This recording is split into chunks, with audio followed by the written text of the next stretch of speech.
Assalamualaikum warahmatullahi wabarakatuh. Hai, apa kabar teman-teman? Semoga Allah selalu memberi kesehatan pada kita semua. Amin.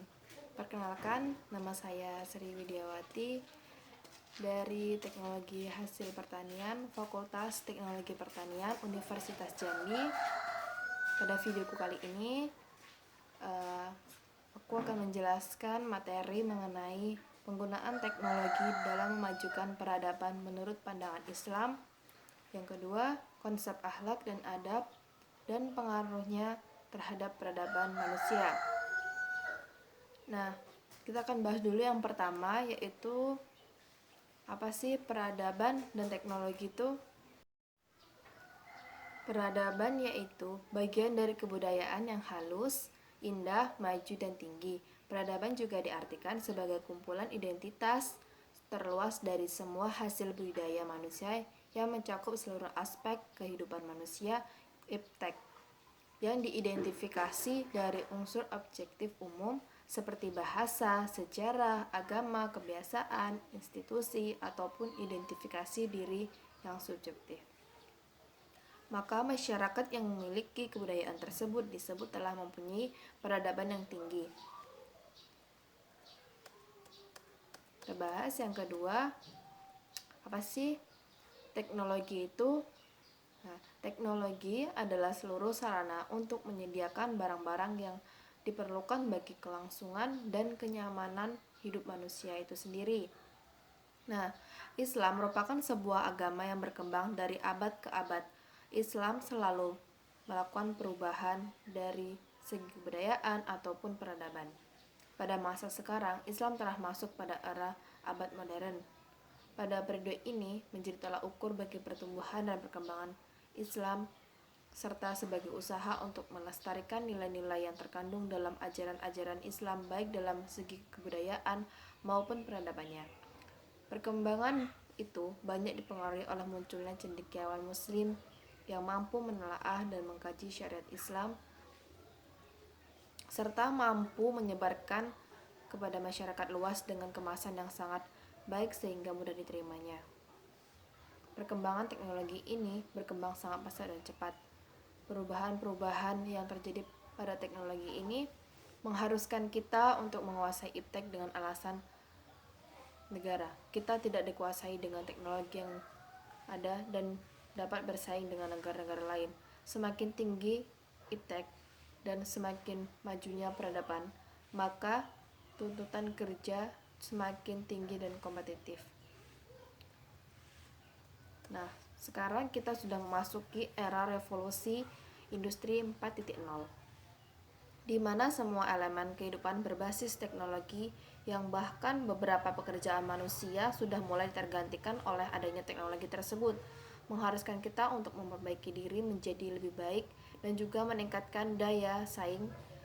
Hanya orang-orang yang mau berusahalah dan meningkatkan kualitas dirinya yang akan mampu bertahan pada saat ini. Adanya globalisasi ekonomi dan pembaharuan teknologi merupakan tantangan kita masyarakat Indonesia untuk mampu mengikuti perkembangan teknologi, mampu merubah diri, dan memiliki tekad yang untuk menjadikan peradaban yang lebih baik lagi. Pada periode ini menjadi tolak ukur bagi pertumbuhan dan perkembangan Islam serta sebagai usaha untuk melestarikan nilai-nilai yang terkandung dalam ajaran-ajaran Islam, baik dalam segi kebudayaan maupun peradabannya. Perkembangan itu banyak dipengaruhi oleh munculnya cendekiawan muslim yang mampu menelaah dan mengkaji syariat Islam serta mampu menyebarkan kepada masyarakat luas dengan kemasan yang sangat baik sehingga mudah diterimanya. Perkembangan teknologi ini sangat pesat dan cepat. Perubahan-perubahan yang terjadi pada teknologi ini mengharuskan kita untuk menguasai iptek. Dengan alasan negara kita tidak dikuasai dengan teknologi yang ada, dapat bersaing dengan negara-negara lain. Semakin tinggi tingkat iptek dan semakin majunya peradaban, maka kerja juga semakin tinggi dan kompetitif. Nah, jadi bagaimana sih Islam terhadap kemajuan teknologi itu? Nah, apakah Islam mendukung dengan adanya teknologi? Nah, hakikat teknologi menurut Al-Quran itu terdapat dalam surah Al-Luqman ayat 31, yang artinya, tidakkah kamu perhatikan bahwa Allah menundukkan untukmu apa-apa yang di langit dan apa-apa yang di bumi, dan menyempurnakan untukmu nikmat-nikmatnya yang zahir dan yang batin.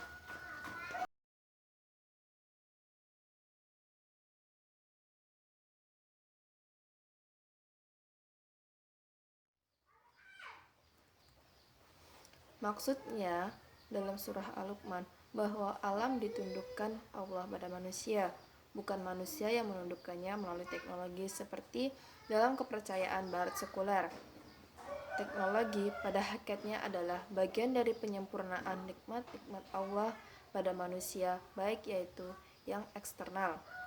Sedangkan untuk yang internal berupa kepuasan batiniah, karena manusia telah menyempurnakan tugasnya sebagai khalifah yang memakmurkan bumi dan beribadah kepada Allah Subhanahu wa taala. Teknologi itu sebenarnya sudah ada sejak zaman dahulu. Manusia sudah banyak yang menciptakan teknologi kuno. Teknologi manusia dimulai dari hal sederhana sampai dengan yang rumit seperti sekarang ini. Semakin zaman berubah dari waktu ke waktu, teknologi semakin canggih karena kecanggihan oleh pemikiran manusia yang semakin maju pula manusia menciptakan teknologi tertentu sesuai dengan kebutuhan kehidupan dalam melakukan komunikasi, bekerja, dan lain sebagainya. Teknologi merupakan hasil karya cipta manusia yang dapat mensejahterakan hidup manusia sebagai penggunanya. Dengan menciptakan teknologi dapat mempermudah manusia menjalani dan memenuhi kebutuhan sehari-hari. Dari definisi teknologi tersebut, metode untuk mencapai suatu tujuan yang dapat mempermudah manusia melakukan kegiatan dalam mencapai hasil yang diinginkan. Proses perkembangan teknologi di dunia, muncul ilmuwan-ilmuwan iptek itu seperti Abu Ali Al-Hasan, Ibnu Al-Hasan, Ibnu Al-Haytham atau Ibnu Al-Haytham, seorang ilmuwan muslim yang dikenal di barat dalam bentuk latinisasi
Jadi kesimpulannya bahwa pandangan Islam terhadap teknologi saat ini merupakan sebuah hal yang lumrah yang sudah ada pada masa dahulu, dan memang Islam itu mengajarkan kita sebagai umatnya untuk selalu mencari tahu semua kebenaran yang ada di dunia ini sesuai dengan syariat Islam yang berlaku.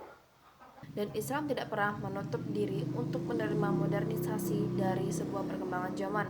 Sehingga dengan adanya perkembangan teknologi yang sangat pesat saat ini merupakan hal yang wajar yang dapat kita terima sebagai umat Islam selama masih sesuai dengan ajaran-ajaran Islam yang berlaku. Intinya sih agama Islam itu mempermudah selagi tidak melanggar syariat agama. Oke, kita lanjut yang kedua, konsep akhlak dan adab dan pengaruhnya terhadap peradaban manusia. Sebagai manusia, akhlak dan adab adalah bagian dari manusia yang mendukung dalam kehidupan sosial dan religinya. Islam telah mengatur segala aspek dalam kehidupan manusia termasuk akhlak dan adab ini. Ali bin Abi Thalib pernah berkata, "Janganlah engkau memaksa anak-anakmu sesuai dengan pendidikanmu, karena sesungguhnya mereka diciptakan untuk zaman yang bukan zaman kalian. Cetaklah tanah selama masih basah, dan tanamlah kayu selama ia masih lunak." Jadi, keberhasilan suatu peradaban bangsa dan memperoleh tujuan tidak hanya sekedar ditentukan oleh limpah ruahnya sumber daya alam, tapi lebih dari itu sangat ditentukan oleh kualitas sumber daya manusianya. Bahkan dalam beberapa literatur dikatakan bahwa bangsa yang besar dapat dilihat dari kualitas atau karakter bangsa manusia itu sendiri. Dalam sejarah Islam sekitar 1400 tahun yang lalu, Nabi Muhammad SAW, sang nabi dan rasul terakhir dalam Islam, juga menegaskan bahwa misi utama beliau menyempurnakan akhlak dan mengupayakan pembentukan definisi akhlak. Akhlak memiliki makna yang sama dengan kata adab. Akhlak secara bahasa maknanya sebagai perangai atau tabiat, sedangkan menurut istilah seperti yang dikatakan Imam Ghazali rahimahumullah ta'ala, bahwa akhlak ialah suatu keadaan yang tertanam dalam jiwa yang menampilkan perbuatan-perbuatan dengan senang tanpa memerlukan pemikiran dan penelitian. Apabila perbuatan yang keluar itu baik dan terpuji menurut syara dan akal, perbuatan itu dinamakan akhlak yang mulia. Sebaliknya, apabila keluar perbuatan yang buruk, ia dinamakan akhlak yang buruk. Allah Subhanahu wa taala berfirman dalam Quran surah Al-Furqan ayat 25. Kita lihat firman Allah Subhanahu wa taala dalam surah Al-Furqan ayat 25.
Implementasi akhlak dalam Islam tersimpul dalam karakter pribadi Rasulullah SAW.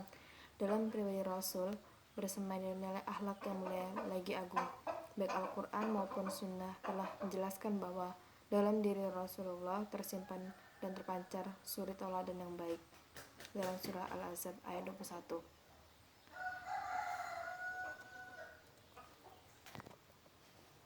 Akhlak merupakan identitas penting manusia. Baik dan buruk akhlaknya menunjukkan bahwa ia manusia atau bukan. Selagi kita diingatkan bahwa para nabi dan rasul diutus Tuhan untuk menyempurnakan akhlak manusia supaya manusia itu dapat melaksanakan tugas. Akhlak merupakan identitas penting manusia. Baik dan buruk akhlaknya menunjukkan bahwa ia manusia atau bukan. Sekali lagi kita diingatkan bahwa para nabi dan rasul diutus Tuhan untuk menyempurnakan akhlak manusia supaya manusia itu dapat melaksanakan tugasnya. Tugas manusia ialah menjadi manusia seutuhnya. Sekelompok umat bahkan negara akan mengalami kehancuran oleh buruknya akhlak, sehingga baik buruknya suatu peradaban ditentukan oleh akhlak masyarakat. Semua kelas pendidikan karakter yang jauh lebih